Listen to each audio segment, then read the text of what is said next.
Hi, in this video, we're going to talk about the TMJ. Okay, this is chapter 29 in our oral facial textbook. So, when we talk about TMJ, we're not talking just about the condyle up in this area and where it sits in that mandibular fossa, but we're talking about the lower jaw, the movement of there. We're talking about there's some relation to the ear canal or that exterior or external auditory meatus, sorry. And we're looking at that temporal bone as well. So in this section, we're going to be able to look at a diagram and label it. For the TMJ, we're going to look at the synovial cavity. We're going to describe the two movements of the TMJ as the mouth opens and closes. And we're going to look at some of the other surrounding tissues from the TMJ. So here is a diagram of our TMJ joint area, just to give us a little bit of like a roadmap. Here is our neck of the condyle. Here's our condyle forest, coronoid process. Here's the superior head of the lateral pterygoid muscle. Here's our inferior head of the lateral pterygoid muscle. We have our articulating disc in the middle. We have some synovial fluid on either side of there.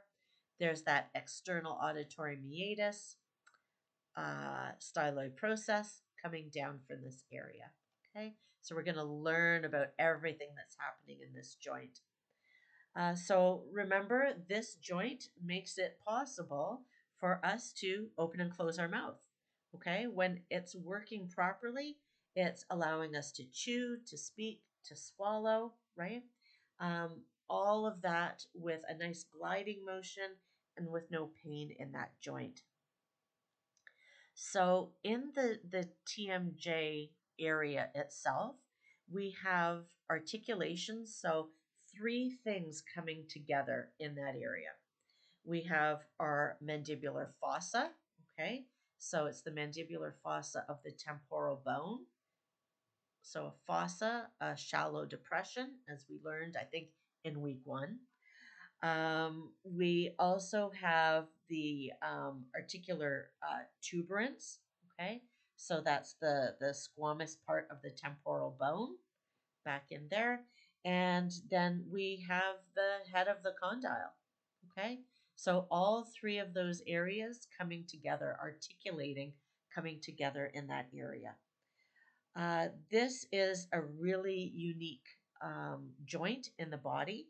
It's one of the, I think it is the most used joint in the body. We do a lot of talking all day long, a lot of chewing, a lot of eating. We do have blood supply in here. We have nerve supply as well. Sometimes we have discomfort, sometimes we don't. We know that when we're talking about the TMJ, we're looking for dysfunction in that area. So we're talking about popping and clicking or grinding in that area. We're talking about discomfort. We're talking about maybe the jaw opening or closing, not in a straight motion, but maybe some lateral deviations. So there's lots of things that we look for. We also have some ligaments in this area that help to stabilize this joint. So we have a lateral ligament. We have a sphenomandibular ligament, and we have a stylomandibular ligament. So they either help to support the weight of the jaw or, as I say, help to stabilize the jaw joint itself. So, as I mentioned, we have this articulation. Within that articulation, we have an articular disc. So it's a small fibrous pad, and it acts like a shock absorber between the bones. So we don't have a bone-on-bone movement, okay? The upper surface is concave and convex, and it's like that to help match the contours of that mandibular fossa. It's thickest at the posterior end or the posterior band, and it's thinnest in the middle, which we call the intermediate zone. And that articular disc is moving back and forth as that lower jaw is moving back and forth as well. So we really rely on that disc to maintain its position as that pad in between the two bones so we don't have a bone on bone connection. There are a couple of videos here posted for you in your slide deck that you can go and look at, and they show the movement of the TMJ joint for you. So when we're looking at the synovial cavity, that's where our articular disc is. Okay, so again, here's our condyle, there's our styloid process, and here we have our disc. We have a superior compartment of synovial fluid, and we have a inferior compartment as well. Okay, we need that synovial fluid to help lubricate that joint area. Okay, lubrication of the disc itself, lubrication of that joint area. It just allows, movement of those bones without any irritation in there. As I said, we have a fibrous capsule as well that surrounds the TMJ, and we have ligaments that are preventing that condyle from being displaced at all. So when we look at it, I said we have the lateral ligament, okay? We have our sphenoimandibular ligament, and there's the styloid mandibular ligament coming down the back. Okay, so this is just giving us stability through here in the TMJ area. So when we talk about that articular disc, we know that it's attached medial and laterally to the poles of the condyle. We have a retrodiscal pad that's a little bit posterior to the disc. That disc itself has no nerve fibers in it. So you don't feel any pain in that area, even if there's some wearing down of that disc, you don't feel any pain.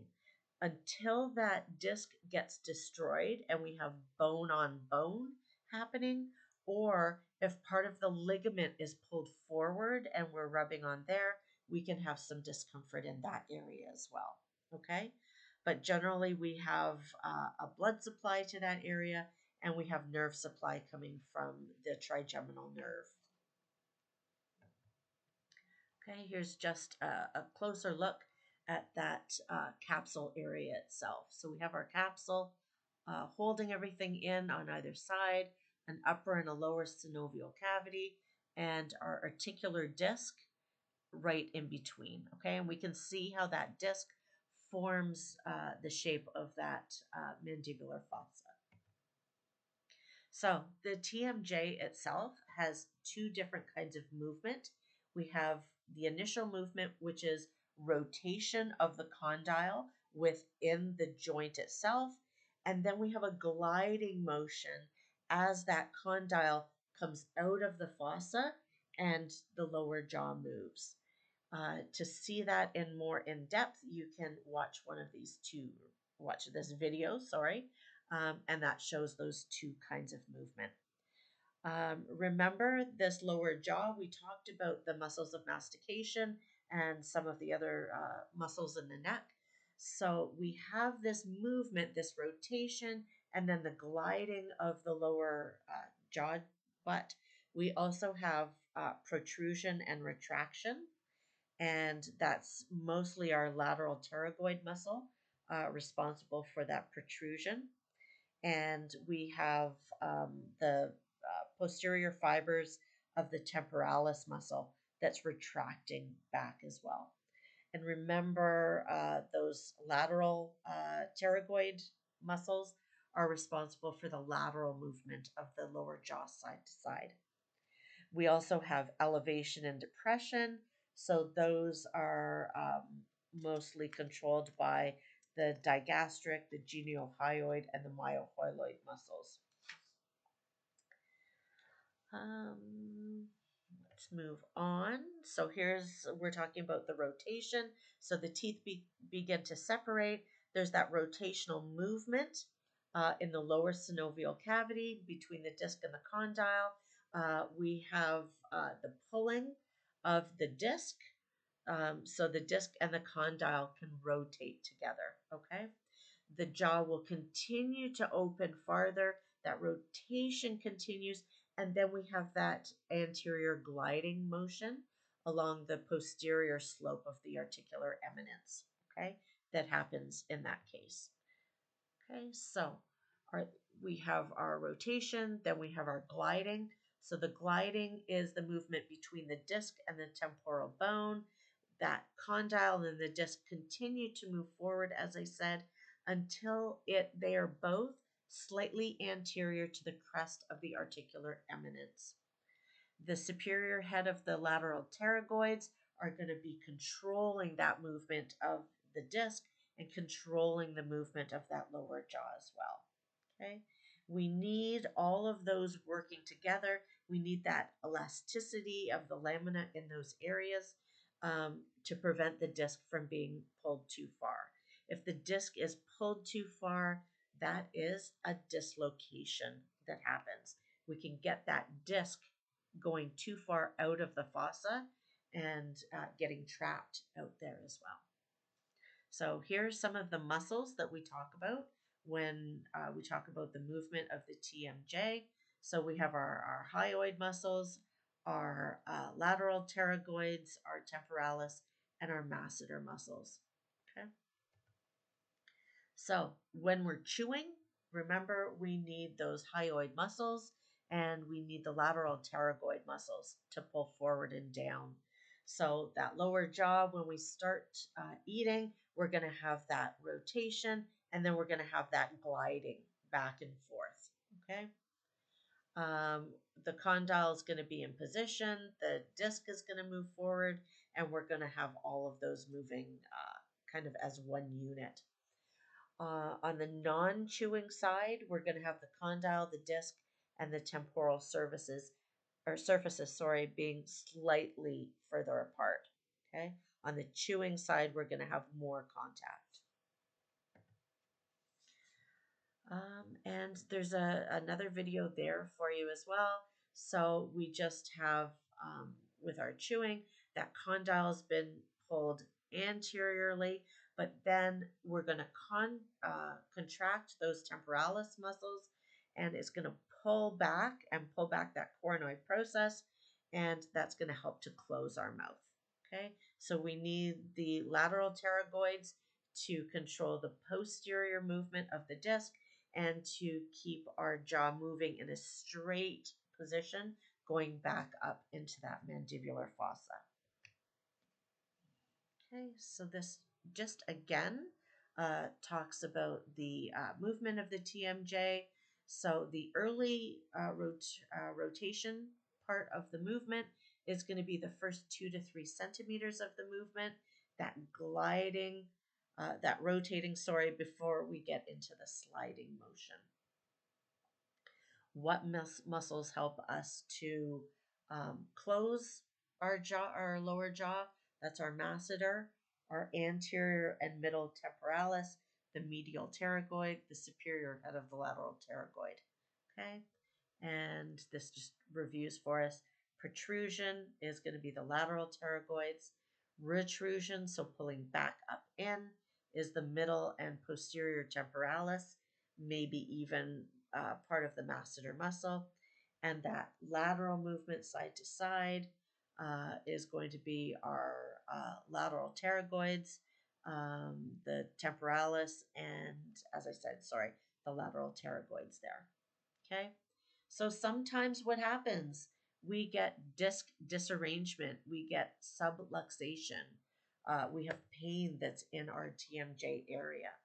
So this TMJ pain that we hear about so often may be referred pain from other areas, or it may refer to other areas. So pain in that TMJ is coming from muscle spasms, but we can have pain into the ear. We can have pain back into the occipital region.